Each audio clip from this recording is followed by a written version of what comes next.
Ice represents life up here for us, for Inuit. But for me, this view in particular, I have a partnership with this view. I feel connected to this Arctic, an Arctic that most people find inhospitable, harsh, cold, unlivable. To me, is a nurturing Arctic. It's a mother energy Arctic.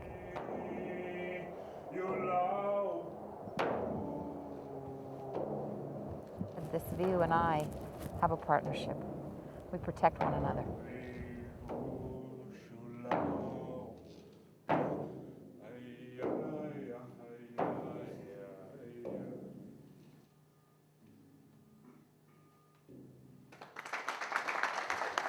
It gives me great honor to ask the former chair of the Inuit Circumpolar Council and citizen advocate on Arctic climate change, Shilawat Luce, come forward. Thank you for having me here tonight. It's nice to not have to get on a plane and travel many thousands of miles and many... It's almost a voice from the ice that comes and tells the rest of us living on this planet that whatever we do in our lives away from Canada, away from her people, affects her people and affects each and every one of us. And basically her message is, if you mess with my weather, you're affecting my people, you're affecting our lives. You're having an effect that can be negative for people that are living up north where it's cold. And I think it will help set an example for all voices from the world to be heard. We are, in fact, at the top of the world here, witnessing the melting of our planet firsthand. And so we become that early warning for the rest of the world.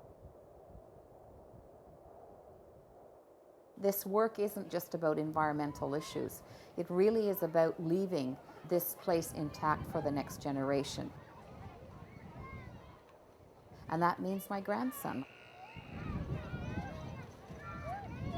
My grandson is almost 10. He's learning to hunt with his father. He's gotten his first seal last summer, his first caribou about a month ago, and his first rabbit a couple of weeks ago.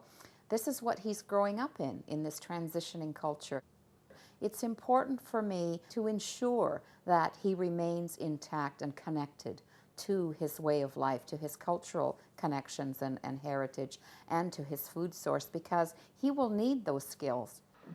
So of course, he is my driving force, and it is for him and for the grandchildren of our people that is the passion and the drive that makes me do what I do.